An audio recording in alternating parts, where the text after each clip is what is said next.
chochote alichobeba mtoto kinafanikiwa kama mama yake anajitambua na anamwombea. Hakuna mtoto yeyote anayeweza kufanikiwa kiurahisi kama mama yake hachukui nafasi ya kuomba kwa ajili yake. Ngoja tuangalie kitu ambacho alifanya Sara. Sara alikuwa anaomba sana kwa ajili ya mtoto wake, kwa maana ya Isaka.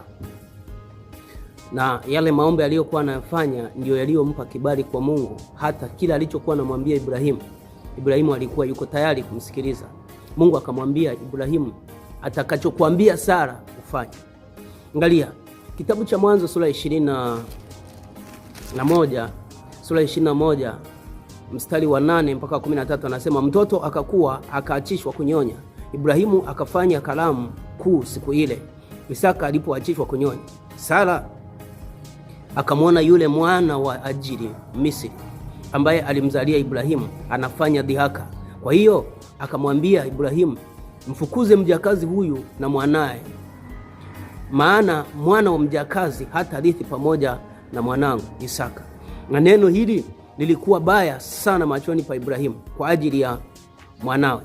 Mungu akamwambia Ibrahimu, neno hili lisiwe baya machoni pako kwa ajili ya huyu mwana na huyu mjakazi wako. Kila akuambiacho Sara, sikiza sauti yake, kwa maana katika Isaka uzao wako utaitwa. Kwa maana katika Isaka uzao wako utaitwa. Hautaitwa uzao wako katika nani? Katika Ishmaeli. Utaitwa uzao wako katika Isaka. Tafsiri yake nini? Manake Ibrahimu yeye alichokuwa anakiona, alikuwa anaona mali zake alizokuwa nazo.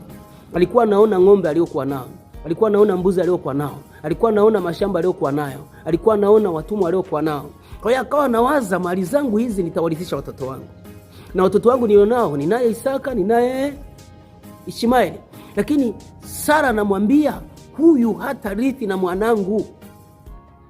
Manake urithi aliyokuwa anamwambia ndio urithi ule Ibrahimu aliyoambiwa, akaambiwa toka katika nchi ya baba yako na mamako, nenda katika nchi nikupayo, na huko nitakubariki, na hakika nchi hii nitawapa uzao wako.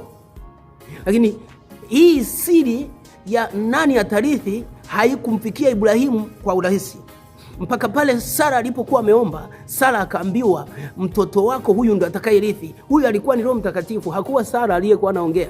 Nguvu ya Mungu, Roho wa Mungu alikuwa anaongea ndani ya Sara, anaongea habari za urithi wa kurithi kuwa baba wa mataifa, ambaye baba wa mataifa alipewa Ibrahimu, lakini anamrithisha Isaka, atamrithisha Yakobo.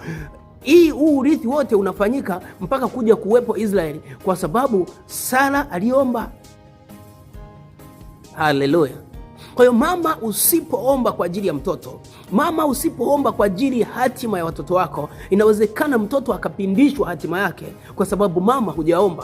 Kwa hiyo kama Sara asingekuwa ni muombaji, anaomba kwa ajili ya mtoto, anaomba kwa ajili ya kizazi chake kingepindishwa, huenda mali zote zingerisishwa kwa mtoto mwingine ambaye ni mtoto ambaye hakuwa kusudi la Mungu.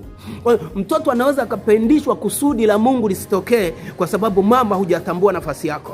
Leo nakuombea mama, na kufundisha ukatambue nafasi yako kwa ajili ya mtoto wako, nafasi yako kwa ajili ya uzao wako. Watoto wako wanapokwenda shuleni lazima usimame kuomba. Watoto wako wanapokwenda kwenye masomo lazima ujue nafasi yako ya kusimama katika ulimwengu wa roho kwa ajili yao, maana kuna vita wanatupitia. Wengine anaweza akaenda huko akagongwa na gari.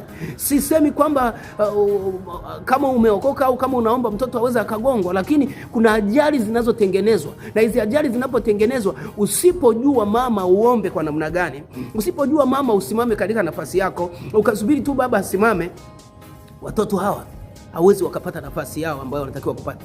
Angalia Isaka. Isaka amerithi kutoka kwa baba yake.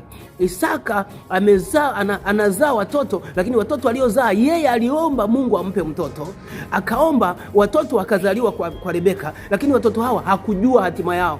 Ndio maana anataka ambariki Esau ili akawe mrithi wa familia, lakini yeye Mungu aliyekuwa amemlenga sio huyo mrithi, kwa sababu Mungu alimwambia Rebeka, watoto wawili wako katika tumbo yako, ambao hao watoto walio tumboni mwako ni mataifa mawili, na haya mataifa mawili wa kwanza atakuwa mtumwa kwa mwingine, yaani wa pili atakuwa ndiye mkubwa kuliko wa kwanza. Kwa hiyo hii siri hakuambiwa baba aliyekwenda kuomba ili mke wake akonsivu, aliambiwa mama kwa ajili ya watoto wake. Sorry. Huyu hakujua. Kwa lazima utambue kwamba kuna siri kwa mama ambayo Mungu anambebesha kwa ajili ya uzao wake. Mungu akubariki sana.